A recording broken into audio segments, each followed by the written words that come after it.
Bonjour à tous. Nous sommes en guerre. Non, ça n'est pas la déclaration de tel ou tel président de la République, tel que nous avons pu en entendre ces dernières années. C'est ce que nous annonce notre invité du jour, qui est historien, à travers son dernier ouvrage, La guerre informationnelle.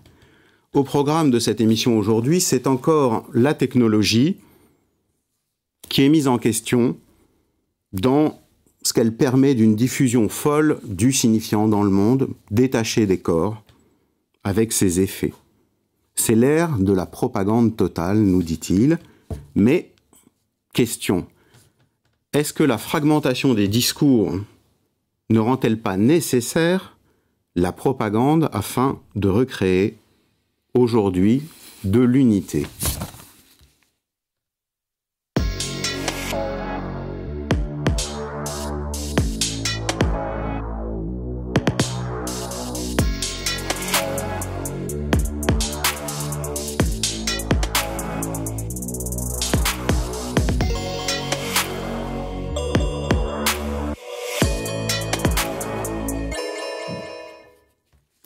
David Collomb, bonjour, merci d'avoir accepté notre invitation. On est ravis de vous avoir aujourd'hui. Vous êtes historien, chercheur à l'Institut d'études politiques de Paris, Sciences Po, et spécialisé dans la propagande. Vous avez publié de nombreux ouvrages sur celle-ci, sur les manipulateurs, et votre dernier ouvrage en date nous annonce en effet que nous sommes en guerre et que il y a même, selon vous, un état d'urgence. Et vous êtes un historien, mais vous êtes aussi très engagé.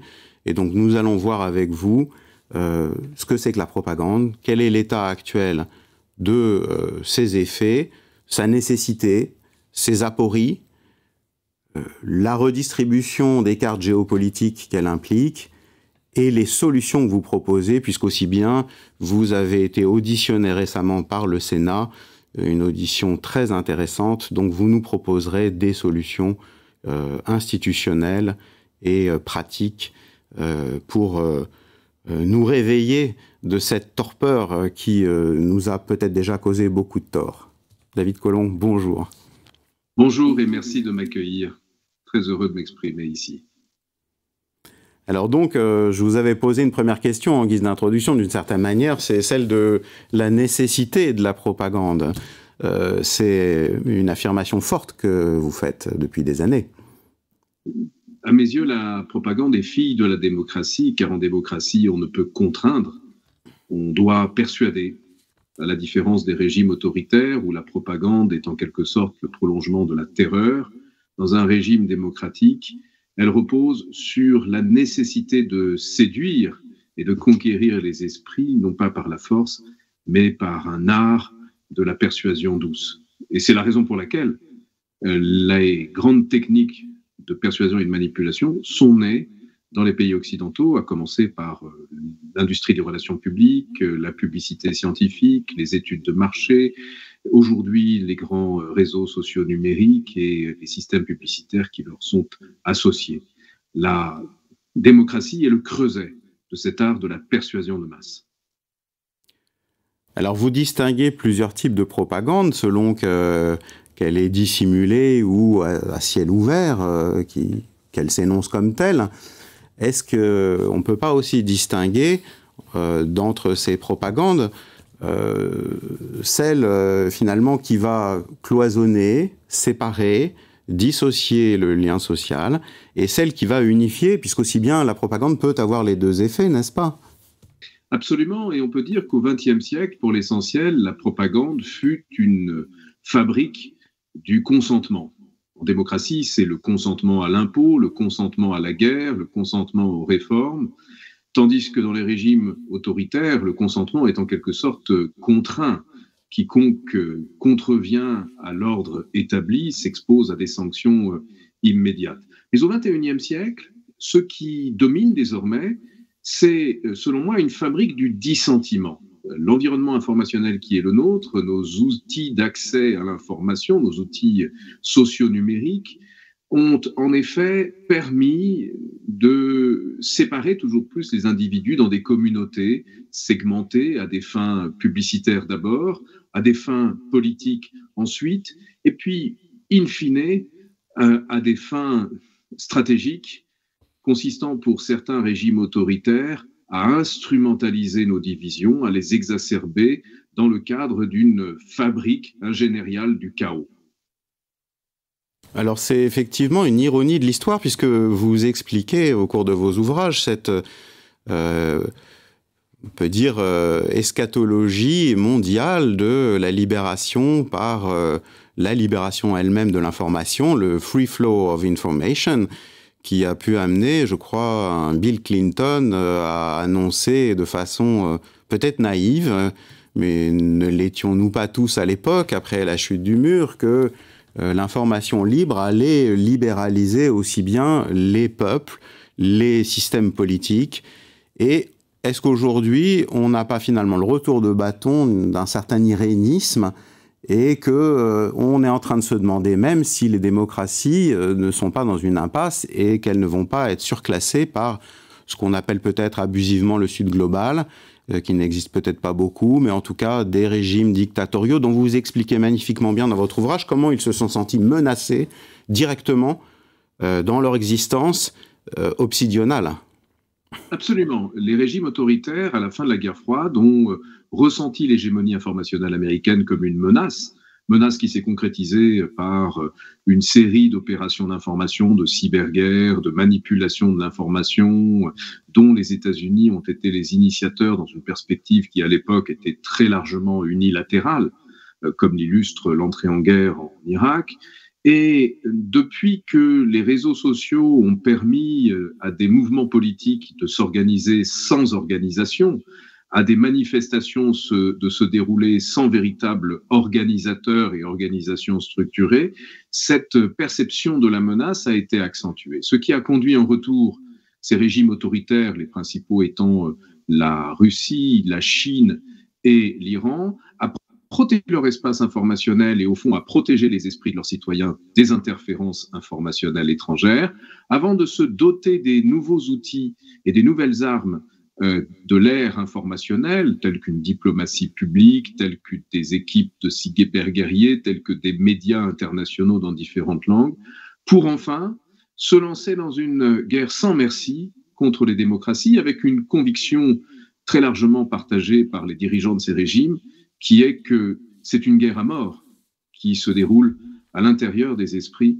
des citoyens des régimes occidentaux comme des leurs. Une guerre entre les régimes démocratiques et les régimes autoritaires. Pour survivre, les régimes autoritaires ont entrepris de faire périr les démocraties.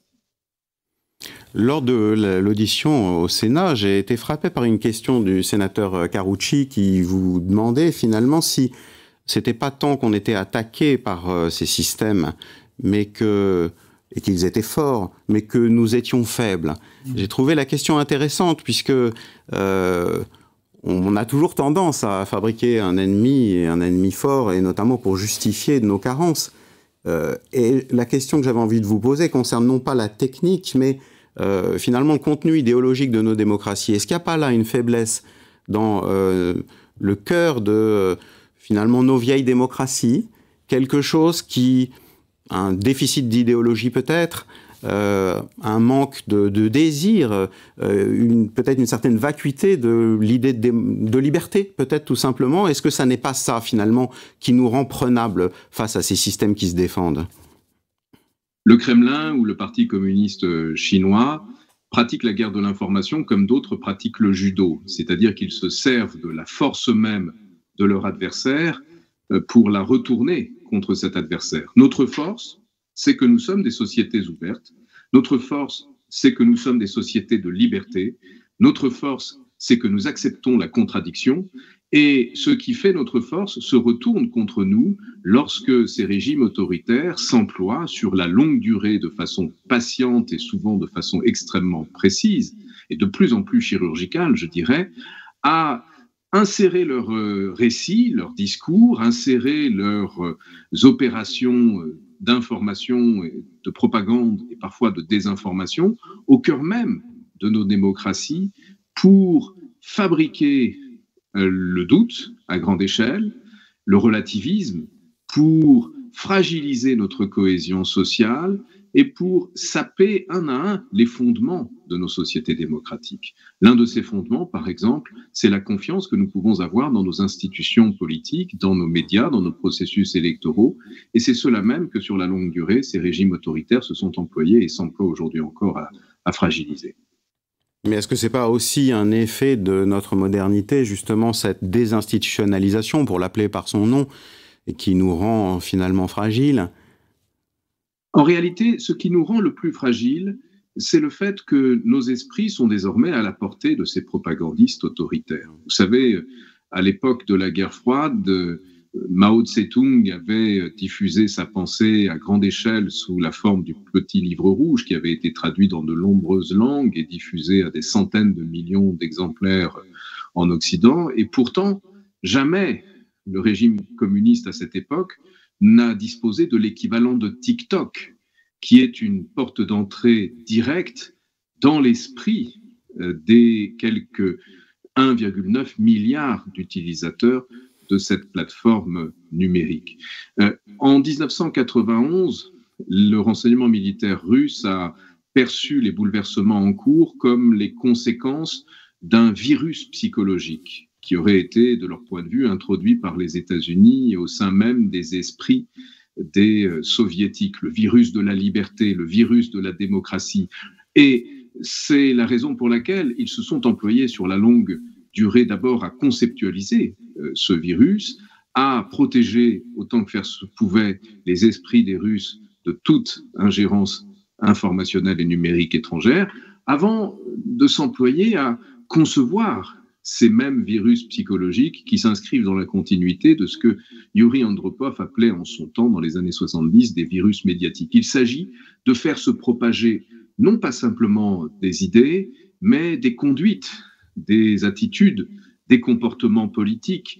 Il s'agit de s'appuyer sur l'infrastructure même des réseaux socio-numériques, des systèmes d'information médiatique pour capturer les esprits des citoyens des pays occidentaux en influençant l'environnement informationnel qui est le leur et en piratant, par exemple, pratiquement au quotidien, le débat public.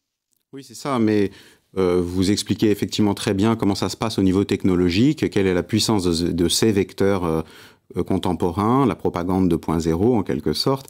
Le point sur lequel je m'interrogeais, c'était au fond que ça vient sur un terrain qui est prenable, qui est finalement celui de nos faiblesses, notre anomie, notre manque de repères, qui n'est peut-être pas dû à la propagande, mais dont la propagande est un effet.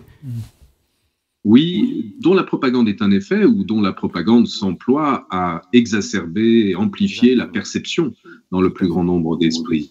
Nous sommes en présence de bouleversements majeurs dans l'accès à l'information depuis une vingtaine d'années, des bouleversements qui vont beaucoup plus vite désormais que nos réformes politiques ou nos évolutions sociales. Et c'est ce décalage croissant entre l'autonomie de la technique et ses progrès constants et d'autre part notre système social et politique dont profitent en quelque sorte les propagandistes pour opérer au sein même de nos sociétés afin d'y accélérer la décomposition que certaines sociétés peuvent connaître. Très bien, eh bien, nous allons faire une petite pause dans notre débat en introduisant une autre décomposition, celle qui concerne l'écologie et qui divise les esprits, avec un écho de la culture maintenant.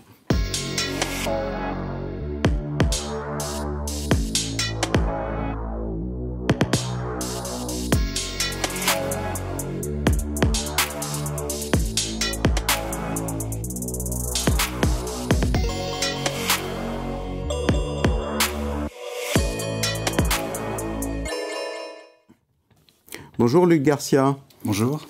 Vous êtes psychanalyste, membre de l'ECF, et vous venez nous parler d'une actualité inhabituelle de la culture, un acteur toxique, le CO2, omniprésent dans les discours pourtant. Est-ce que c'est vraiment le CO2 qui nous angoisse, Luc ? Alors c'est vrai que le CO2 est devenu un peu la star obsédante de la culture contemporaine. Il angoisse, c'est vrai, il divise. À cette occasion-là, d'ailleurs, on pourrait rappeler les propos du patron de Stellantis, qui est le 3e groupe automobile mondial, Carlos Tavares, qui est quand même quelqu'un de connu pour son franc-parler et qui a replacé la problématique en déclarant récemment à propos de la voiture électrique: nous devons garder les yeux bien ouverts sur le résultat des élections américaines et européennes. Il a donc clarifié l'enjeu politique, on va dire, entre une vision progressiste, acquise à la voiture électrique, et une vision populiste, qui serait acquise au thermique. Oui, les idéologies se divisent au sujet du CO2, mais est-ce que la question économique, ça ne compte pas aussi en politique? C'est le cas de le dire. Qu'est-ce qu'il en est de la géopolitique du carbone, alors ? On peut dire que le changement de paradigme industriel déplace effectivement les centres d'influence sur la carte du monde. On pourrait rappeler qu'au début du XXe siècle, on avait vu l'influence du charbon anglo-saxon disparaître au profit du pétrole américain et moyen-oriental. Aujourd'hui, c'est en Chine que les ressources industrielles très clairement se trouvent. L'Europe a dans le même temps exporté d'une certaine manière la pollution ailleurs, par exemple l'industrie pharmaceutique en Inde. Conséquemment, on importe énormément et on exporte de moins en moins. On veut subventionner avec de l'argent public, en ponctionnant une richesse que l'on ne produit plus et qui se raréfie, l'énormité des dépenses nécessaires pour réduire les émissions de CO2, alors que l'Europe pèse 11% des émissions mondiales de CO2, lorsque la Chine, où l'on a délocalisé notre transition écologique, pèse aujourd'hui 30%. De fait, l'équation à un moment donné devient impossible. Alors, est-ce qu'on peut prendre un exemple pour illustrer les choses ? On va prendre un exemple un peu schématique. On estime qu'isoler aujourd'hui le parc immobilier coûtera d'ici 2030, c'est-à-dire très prochainement, 300 milliards d'euros. La dépense pour la réalisation du parc nucléaire a été environ de 220 milliards d'euros, mais sur 40 ans. On dispose de l'énergie la plus décarbonée d'Europe, mais on consacre une enveloppe sur 6 ans supérieure à celle consacrée au parc nucléaire pour des bénéfices écologiques finalement relativement marginaux. Les mesures issues de la conférence sur le climat n'ont été à peu près aucunement chiffrées, et le citoyen voit ses contributions exploser dans le même temps qu'il doit isoler son logement, s'acquitter d'une facture énergétique toujours plus élevée, se voit interdit de circuler librement et dans l'impossibilité aussi d'être soigné convenablement dans l'hôpital public, qui continue d'être évidemment une politique publique de nécessité. À chaque étage, des chèques sont promis pour faire avaler l'addition, et l'absence d'orientation politique cohérente ramène la question environnementale à une sorte de mantra un peu incompréhensible ou quelquefois technocratique. Donc là, c'est aussi une crise de l'idéologie dont il s'agit. Lacan disait que la science physique va se trouver ramenée à la considération du symptôme dans les faits par la pollution. Donc, plutôt que d'éco-anxiété, est-ce qu'il ne s'agit pas plutôt d'une anxiété plus politique, due à un déficit radical de discours pour nous orienter ? Oui, et c'est d'ailleurs dans ce défaut que s'insère l'idéologie de complot, comme le faisait remarquer Jacques-Alain Miller, pour qui le complotiste interprète, déchiffre et enfin il sait. À la suite de quoi il pointe avec Lacan que le symptôme se nourrit du sens et qu'il en est affamé.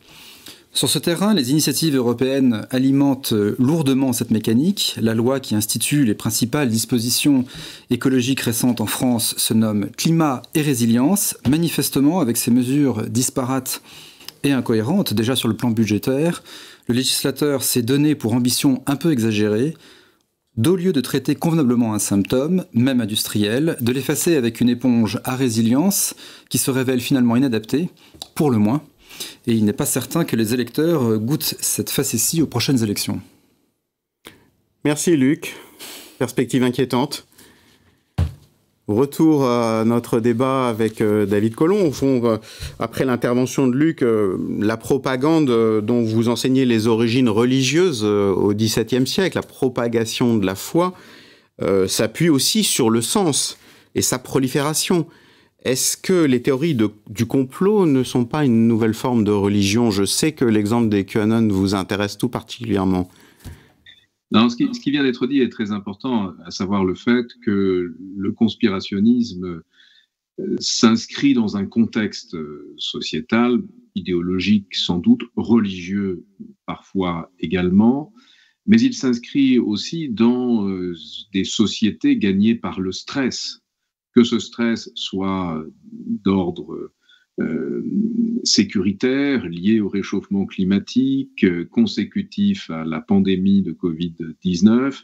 Le stress gagne de nombreux esprits et c'est précisément ce dont un certain nombre de propagandistes malveillants s'emploient à instrumentaliser à des fins politiques, stratégiques, l'une de ces fins étant de générer le chaos. Et vous évoquez QAnon, c'est un mouvement qui est né en octobre 2017 et qui en un temps record, moins de 7 ans, a gagné un esprit sur 4 aux États-Unis, puisque dans un très récent sondage, un Américain sur 4 a déclaré croire que son gouvernement était dirigé en secret par une secte pédosataniste. Cela ne tient pas tout à fait du hasard dans la mesure où ce courant a été très fortement amplifié par un certain nombre d'acteurs étatiques et non étatiques pour fragiliser la société américaine de l'intérieur. Et depuis 10 ans, il s'appuie sur une technologie qui est l'analyse prédictive de la personnalité sur les réseaux sociaux, laquelle a permis d'abord à Cambridge Analytica, ensuite aux renseignements russes, de cibler des types de personnalités particulièrement fragiles qui relèvent de la sombre triade, des gens qui ont à la fois des traits psychopathiques, des traits narcissiques et des traits machiavéliens. Et cette combinaison entre des traits de personnalité prédisposés en quelque sorte à accueillir favorablement un récit conspirationniste, un contexte qui est celui de sociétés gagnées par le stress, et enfin des outils numériques qui permettent le ciblage et la propagation à grande échelle de ces théories, a produit des effets que nous commençons à peine à mesurer, parce que ce que connaissent aujourd'hui les États-Unis, aucun pays dans le monde occidental n'en est véritablement à l'abri. D'une certaine manière, on est quand même un petit peu soulagé que les outils que vous nous décrivez ne soient plus ceux de la psychanalyse, dont chacun sait, surtout s'il a lu vos ouvrages, enfin, les psychanalystes savent que le neveu de Freud, le double neveu de Freud, Bernays, a été finalement beaucoup aidé par l'œuvre de son oncle pour élaborer des procédés de manipulation des masses qui ont eu des effets délétères sur la santé des Américains et dans le monde, et sur la politique aussi, puisqu'il a servi à beaucoup de choses, ce Bernays. Il a été très talentueux. Alors on est soulagé que la psychanalyse ait laissé ça aux sciences comportementalistes et que Skinner, avec son fameux slogan qui nous a beaucoup été rappelé il y a 20 ans lorsqu'on a eu affaire à l'évaluation des pratiques psychothérapiques en France, Skinner déclarait que nous ne pouvions plus nous permettre la liberté. Est-ce qu'aujourd'hui, cette perspective du comportementalisme nous menace aussi au point que pour traiter finalement ces folies contemporaines que vous décrivez, que vous étudiez comme historien de l'histoire contemporaine, peut-être on peut dire, en train de se faire même. Est-ce qu'il n'y a que le comportementalisme qui est capable de lutter contre le comportementalisme? Alors, je ne le crois pas. En revanche, il est vrai que le comportementalisme a été l'un des principaux outils conceptuels, intellectuels, auxquels les propagandistes ont eu recours pour façonner les comportements. Skinner, effectivement, dans son livre Au-delà de la liberté et de la dignité, en 1971, appelait dans son introduction à la création d'une technologie du comportement sur la base de l'analyse prédictive des comportements des individus, et c'est très précisément ce que le big data a rendu possible dès lors qu'il était associé à des plateformes telles que Facebook ou aujourd'hui TikTok. En revanche, je ne crois pas que la solution au problème que nous rencontrons réside exclusivement dans la psychologie comportementale.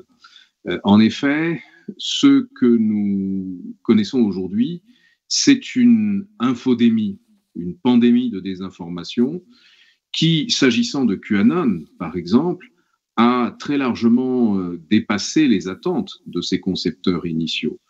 Une fois que le génie est sorti de sa boîte, il est impossible de l'y faire rentrer, de sorte qu'il nous faut imaginer et concevoir de nouveaux outils permettant en quelque sorte d'immuniser les populations face à ces narratifs qui circulent de proche en proche, d'esprit en esprit, en s'appuyant sur ces infrastructures numériques. L'une des pistes, à mes yeux, les plus intéressantes, nous a été donnée récemment par une équipe de psychologues sociaux de l'université de Cambridge qui a développé une nouvelle approche que l'on appelle le pre-bunking, consistant en quelque sorte à exposer les individus à de petites souches inoffensives de techniques de désinformation, de sorte de les rendre moins sensibles à la désinformation une fois qu'ils y seront effectivement exposés. Oui, alors c'est effectivement la question du traitement que vous développez dans votre ouvrage qui est absolument passionnante, que je recommande à chacun de lire parce qu'on est au plus près de l'usage des outils numériques et notamment des réseaux sociaux. Et peut-être qu'on peut détailler un petit peu les propositions que vous faites, parce que c'est quand même assez rare un historien qui fait des propositions sur le contemporain, voire sur l'avenir. Vous êtes un historien engagé de ce point de vue-là. Peut-être vous pourriez nous dire un petit peu quelles sont en quelques mots les procédures qu'on pourrait envisager, parce qu'on a tous l'impression d'être complètement envahis, débordés, et que nos enfants aussi ne sont plus protégés. Alors, je crois que pour commencer, il faut que nous admettions que nous avons pu jusque-là choisir de mauvaises solutions pour faire face à la désinformation. En effet, trop souvent, nos sociétés démocratiques, à commencer par la nôtre, ont en quelque sorte pris prétexte de cette lutte contre les manipulations de l'information pour porter atteinte à notre régime de liberté. Qu'il s'agisse de la liberté d'expression, de la liberté d'opinion, de la liberté d'informer, de la liberté de manifester. Et l'effet en retour a été désastreux, puisque cela n'a pas enrayé la propagation de la désinformation, tout en accentuant la défiance envers les pouvoirs établis, de sorte de légitimer par ailleurs le discours des régimes autocratiques à l'égard des démocraties. Il nous faut réaffirmer la force de notre modèle démocratique et de notre modèle de liberté, parce qu'il est le meilleur moyen d'assurer en quelque sorte la prévalence de notre modèle sur la scène internationale face à des régimes autoritaires qui s'efforcent pour leur part de masquer les atteintes qu'ils portent à la liberté de leurs citoyens. Ensuite, il y a effectivement une propagande et vous démontrez comment il y a un lobbying, même aux États-Unis, il y a eu un lobbying, par exemple de la part de Poutine, pour obtenir des meilleurs scores concernant les libertés publiques en Russie. Mais au fond, c'est toujours la même question qu'on se pose à propos de ce cœur de la démocratie, nos valeurs. Qu'est-ce qu'on a à promouvoir alors qu'on voit qu'en face, Poutine, pour ce qu'on peut en savoir, mais on ne peut pas trop mesurer l'opinion en Russie, même quoi qu'il y ait il y a quand même des sondages d'indépendants, dit-on, on ne sait pas à quel point ils sont indépendants, mais le peuple a l'air de suivre un autocrate, de soutenir un autocrate qui nous critique précisément pour notre liberté, qui nous critique pour les effets délétères de la liberté que nous-mêmes constatons chez nous. Alors, il nous critique plus exactement pour ce qu'il concerne ce qu'il considère comme une hypocrisie. Vous prenez notamment les publicités qui ont été diffusées sur YouTube à destination de Russes qui envisageaient de partir aux États-Unis. Il moque ce décalage entre l'image de liberté que les États-Unis entendent donner et la réalité d'une société qui est présentée comme une espèce d'enfer au XXIe siècle. La clé pour se sortir de cette aporie, c'est, me semble-t-il, la transparence. Nous avons besoin de rendre transparente aux yeux de nos concitoyens et nos concitoyennes les opérations d'ingérence qui émanent de ces régimes autoritaires.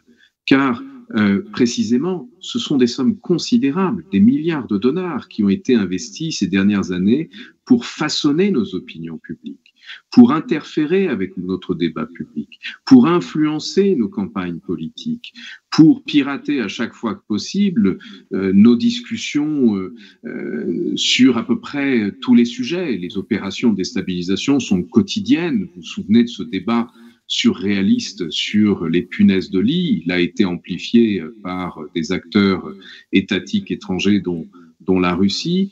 Il est nécessaire de rendre ces interférences visibles parce que l'on ne peut pas combattre ce que l'on ne voit pas. Je crois aussi qu'il est plus que jamais nécessaire de protéger notre régime de vérité, tel que le définissait Michel Foucault, c'est-à-dire le cadre d'énonciation du vrai et du faux, le statut de ceux qui ont pour fonction de distinguer le vrai du faux.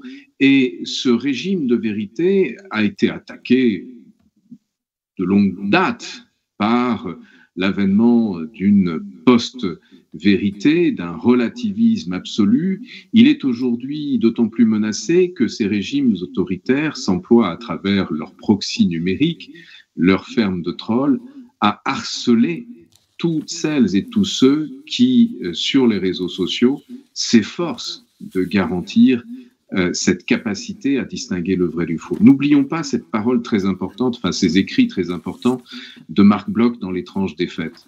Il évoquait ce minimum de renseignements nets et sûrs sans lequel aucune conduite possible n'est envisageable. C'est précisément aucune conduite rationnelle n'est possible. C'est précisément ce minimum de renseignements nets et sûrs que le Kremlin, aujourd'hui, dans ses opérations d'information, s'emploie à saper pour rendre nos concitoyens, nos journalistes, nos dirigeants incapables d'établir la distinction entre le vrai et du faux et par conséquent de prendre des décisions rationnelles. Alors peut-être une question de Luc. Vous évoquez effectivement l'ère de la post-vérité qui commence, on peut dire, un peu schématiquement après la chute du mur de Berlin. Finalement, le régime discursif qui prévalait au moment de la guerre froide a véritablement considérablement changé. C'est-à-dire d'une certaine manière, il y avait une lecture qui était quand même assez claire, assez codée, qui faisait que finalement les blocs, d'une certaine façon, se parlaient. Il y avait comme une espèce de complémentarité. Et finalement, qu'est-ce qui, selon vous, explique le fait qu'aujourd'hui, pour les régimes démocratiques, on n'a pas eu l'idée qu'il y avait véritablement un intérêt à porter, à étudier et à lire presque, d'une manière rigoureuse, des régimes autocratiques comme le régime russe, où finalement, Poutine, aujourd'hui, évidemment, on constate ce qu'il dit, il fait parler, etc., mais il n'a jamais caché ses intentions, de même que la Chine, mais c'est effectivement plus délicat et probablement plus compliqué de les lire, puisque finalement, lorsque Staline était dans un régime, on va dire, de persécution classique, c'était plus simple. On avait ça à portée de main. Comment vous expliquez finalement cette espèce de paresse en France, par exemple, aussi, qui fait qu'on ne s'est pas penché sur l'horlogerie qui se développe et dont finalement la technologie est un véhicule qui le décuple? Alors, je crois pour commencer que l'affaiblissement de notre régime de vérité est plus ancien que la fin de la guerre froide. L'avènement d'une pensée postmoderne, l'annonce par un Jean-François Lyotard de la fin des grands récits en sont une date tout à fait essentielle. Ensuite, il est certain qu'au-delà de ce que l'on voit, il y a ce que l'on veut voir et ce que l'on refuse de voir. Nous avons longtemps refusé de voir que les régimes autoritaires n'allaient pas de façon certaine évoluer vers la démocratie, vers le libéralisme et vers l'émancipation de leurs citoyens.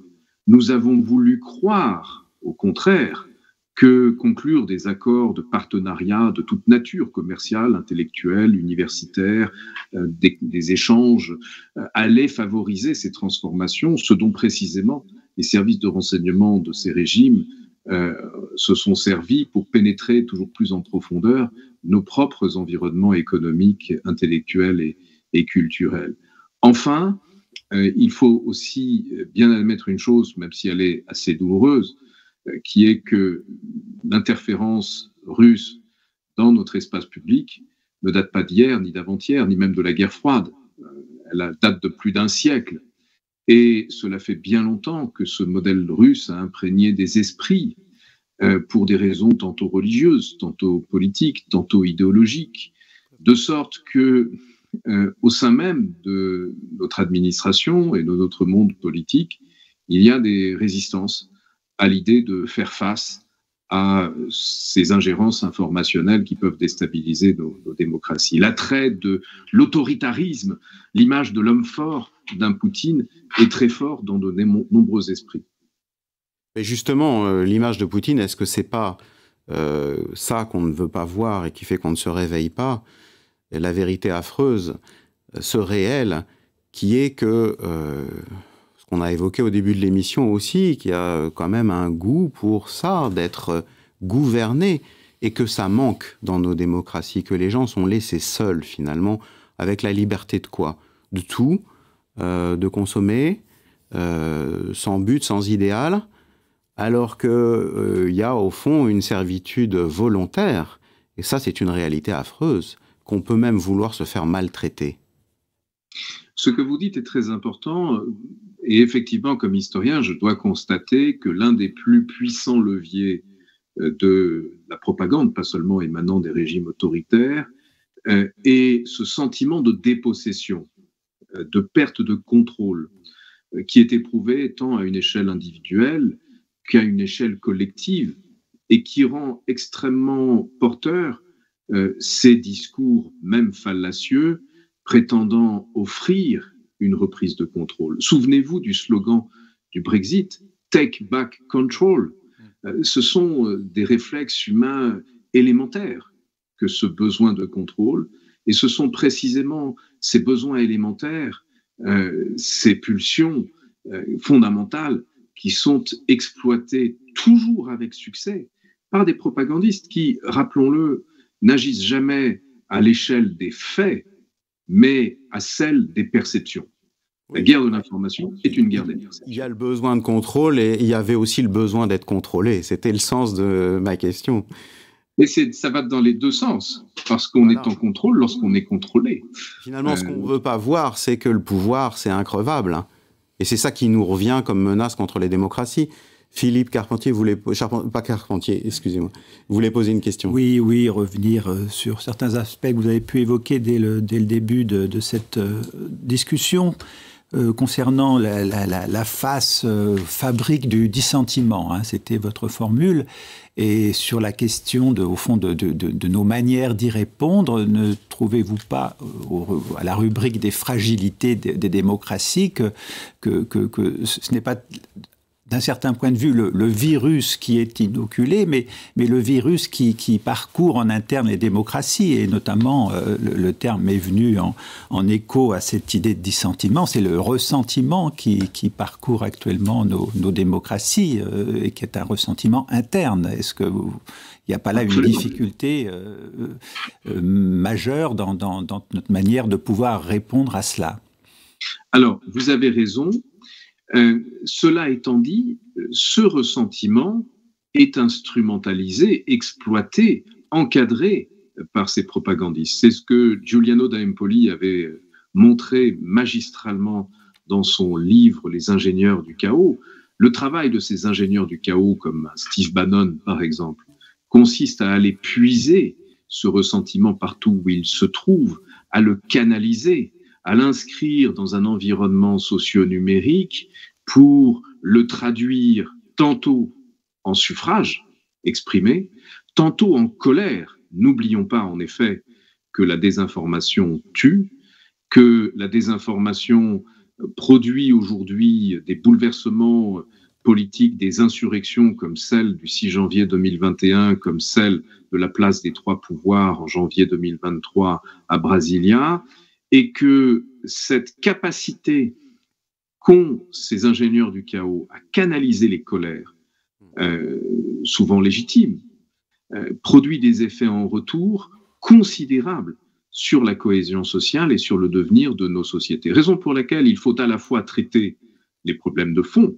ce qui justifie, explique, légitime parfois ces colères, et traiter les modalités par lesquelles ces colères, légitimes ou non, sont instrumentalisées à des fins de décomposition de nos sociétés démocratiques. Et je pense que l'on a insuffisamment, dans notre rapport réglementaire, régulateur à l'égard des réseaux sociaux, considéré la question des modes de propagation des idées et des comportements, car nous nous sommes trop souvent contentés, en quelque sorte, de réagir en supprimant des contenus. C'est ça, c'est la grande force de vos propositions. Une des grandes forces, il me semble, c'est d'être très attentif aux effets de la censure et de préférer réguler les algorithmes qui amplifient les contenus afin de permettre qu'on continue à être dans notre régime de liberté. Mais écoutez, David Colomb, je vous remercie énormément pour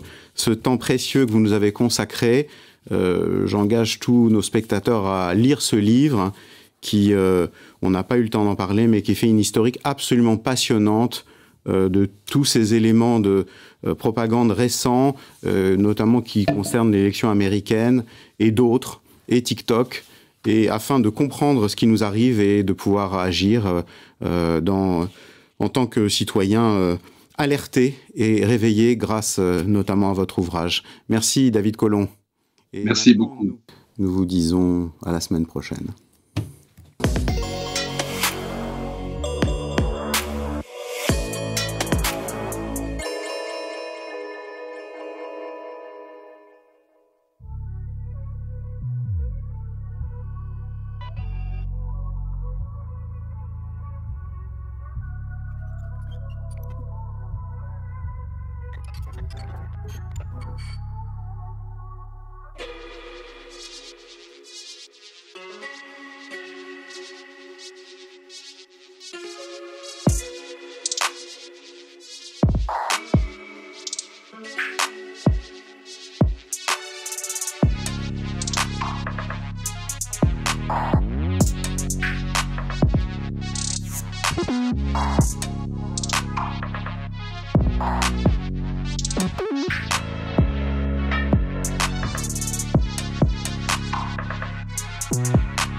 Thank you.